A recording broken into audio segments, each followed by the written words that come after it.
Hello guys, it's JoeyFreeze here. Today I'm going to be ranking all 11 Star Wars live action films. In this ranking, there will be spoilers, just warning. This will be from least favorite to favorite.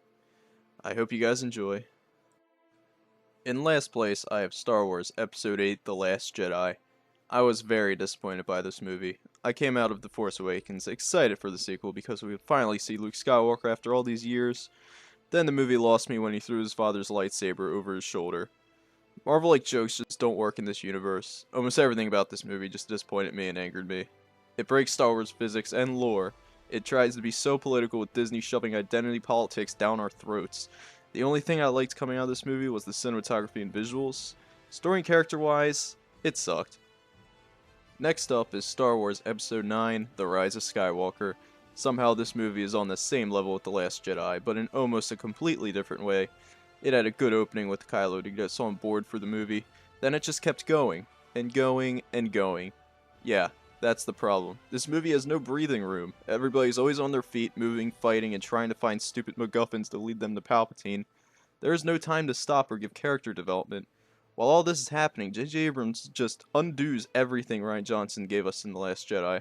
Like, Luke is now the Luke Skywalker we all know and love. The Holdo maneuver is now 1 in a million shot, so the Resistance can't do that anymore. Rostico is now a background character for the entire movie, and Rey's family are Palpatines, not nobodies.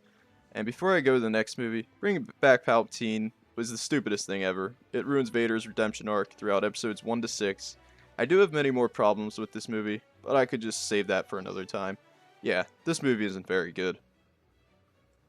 Next up is Solo: A Star Wars Story. I kinda enjoyed this movie. Solo is a fun, action-adventure Star Wars movie starring a young Han Solo. I did have a good time with this movie. Overall, this movie only exists to show us the always talked about Kessel Run Han brings up throughout the saga. Lando was a good character and a good addition to the movie. I even liked Beckett, played by Woody Harrelson. The only gripe I really had with this movie was Lando's droid L337. She was only there to shove identity politics down our throats, like Disney Star Wars has always been trying to do since the beginning. This time it's with a female voice droid. Anyway, this was a fun Star Wars movie. Next up is Star Wars Episode 7, The Force Awakens. This is a pretty enjoyable movie. J.J. Abrams seemed like a good choice to start off a trilogy. It brought us new characters to look forward to and brought back some of the original cast to reprise their roles after many years. The reason why this movie is this far down on the list because of the story and plot. It legit is a rehash and retelling of A New Hope. A droid has information the First Order wants desperately. The good guys are trying to return it to the Resistance. In the end, they have to blow up a Death Star-like battle station. Han dies in the way like Ben Kenobi died. It's just all the same, just with more action, more jokes, and new characters. Overall, this movie was okay. Next up is Star Wars Episode 1, The Phantom Menace.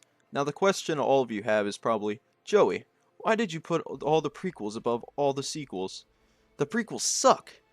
To that I say no.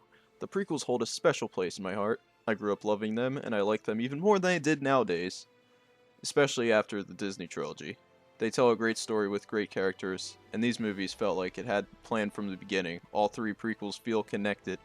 Now let's talk about The Phantom Menace. Yes, this movie does get the most hate out of the original 6 movies, mainly because of Jar Jar Binks. I don't hate Jar Jar Binks. I liked him growing up, and I'm still fine with him now. He's really just there for the kids. I really like the story of Anakin Skywalker. A boy grows up a slave to be rescued by a Jedi Knight. He is the chosen one, and Qui-Gon Jinn takes him in to train.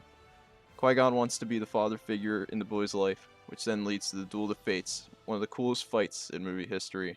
It's not only a spectacle to watch, it's also one of the most important fights in the entire saga. The reason it's called Duel of the Fates is because it's the fate of Anakin Skywalker. If Qui-Gon dies, Anakin will become Darth Vader and have Palpatine as his father figure instead. If Qui-Gon wins, the future would have been much different, and Anakin would train under Qui-Gon and wouldn't become Darth Vader. Some other things I liked was the pod race scene. It was exciting and fun to watch. The battle on Theed was also really cool. The thing I didn't like very much was the dialogue. That could have been really much better. And now the CGI really doesn't hold up nowadays. It's very noticeable. But overall, I did like this movie. Next up is Star Wars Episode 2, Attack the Clones. This movie also gets a lot of hate, and I'm definitely not one of those haters. I'm always back and forth with which one's better, Episode 1 or Episode 2. Right now I like Episode 2 just a little more. Episode 2 takes place 10 years later, and we see a grown-up Anakin Skywalker as Obi-Wan's Padawan. Now I'll start with what I don't like about the movie, the love story between Anakin and Padme. It's just cringe, I'm not a fan.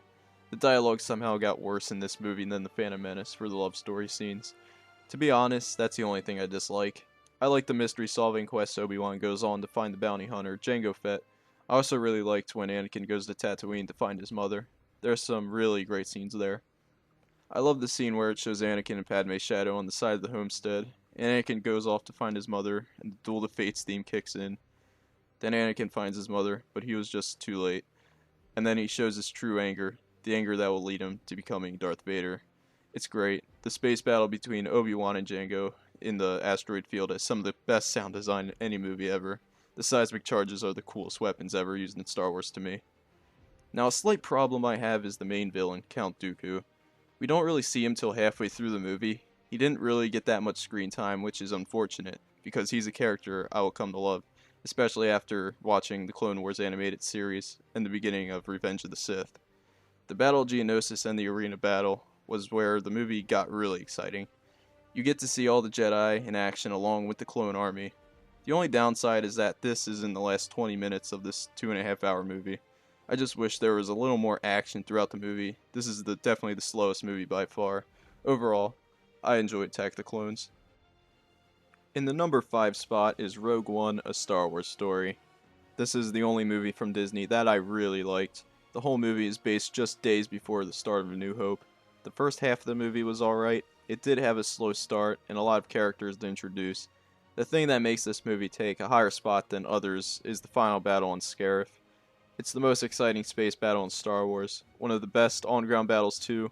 It's super tense, and when Jyn gets the plans to Admiral Raddus, it's the biggest sigh of relief, but then you realize all these main characters are going to die in the end. Then you get that amazing Darth Vader scene when he's slicing through rebels like paper. It's just that awesome. The big downside of the movie were the characters and their motivation throughout the whole movie. Overall, this was a good Star Wars spin-off movie.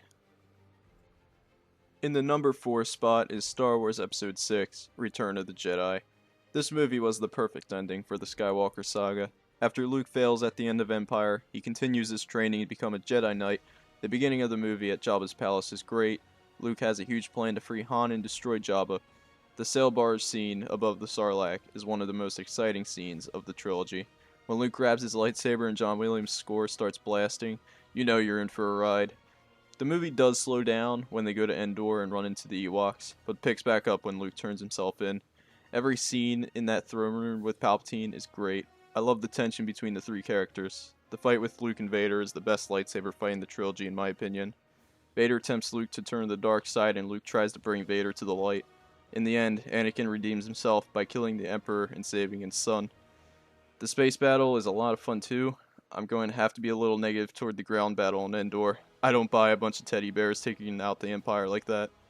The ending of the movie is perfect. Vader's funeral, the entire galaxy is celebrating now that they are free, and the Ewok celebration. I always get chills when Luke turns to see Obi-Wan, Yoda, and his father Anakin all together as Force Ghosts. This is a very fine movie. In the number 3 spot is Star Wars Episode 4, A New Hope. This is where Star Wars all started. This movie is a classic. The opening scene tells you everything. Small rebel ship running from a giant Empire ship. We get introduced to the characters we all know and love. Leia, Han, Luke, Obi-Wan, C-3PO, R2-D2, and Chewbacca. The story here is very simple, but this movie is a fun ride. The final battle on the Death Star is one of my favorite space battles in the franchise. It's very tense, thrilling, and John Williams' score is great throughout the entire battle. And Luke is the last one left in the trench, and Vader catches up to him, is one of the most tense moments in the series. The ending of the movie in the throne room is iconic. Overall, I love this movie. In the number 2 spot is Star Wars Episode 3, Revenge of the Sith. I love almost everything about this movie. The opening scene, the battle over Coruscant, is in my opinion, the best opening to a Star Wars movie. From entering the battle, boarding General Grievous' ship, the fight with Anakin and Obi-Wan versus Dooku, and the crash landing on Coruscant, it's so good. Then we get into the plot. Anakin has nightmares about Padme dying, implanted by Palpatine, so Palpatine seduces Anakin to turn to the dark side to save Padme. The scene at the opera when Palpatine talks to Anakin about Darth Plagueis the Wise is one of the best scenes in the entire saga. The moment Anakin and Obi-Wan say bye to each other when Obi-Wan goes off to fight General Grievous just makes me sad because that will be the last time they'll see each other as friends. Anakin's turn to the dark side is great in my opinion. Then it follows with Order 66 and the March on the Jedi Temple. As you can see, I have a lot to say about this movie. It's one of my favorites of all time. The final fight between Anakin and Obi-Wan is one of the best lightsaber duels ever. At the end when Obi-Wan takes the high ground and Anakin is burning while Obi-Wan yells, "You are my brother, Anakin!" It's just so good. The ending to the movie is my second favorite, right behind Episode 6. There is no dialogue, just John Williams' perfect score going over the setup of the rise of the Empire and the hope of the rebellion with Luke in the care of Uncle Owen and Aunt Beru looking at the twin sons. This is pure perfection. In the number one spot is Star Wars Episode 5, The Empire Strikes Back. Obviously, this movie is in the number one spot for me, along with many others. I'm not going to go into full detail, but this movie is literal Star Wars perfection.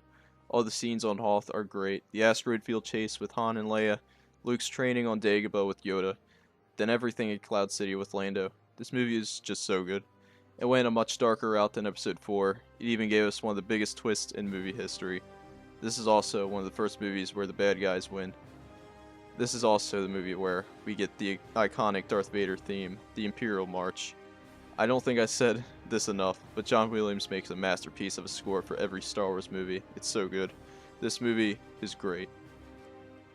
Alright, and with that is all the Star Wars movies ranked, and I want to see your guys' Star Wars movie ranking down in the comments below, because obviously my list it could be way different from yours, and I'd like to see yours if you'd like to share it.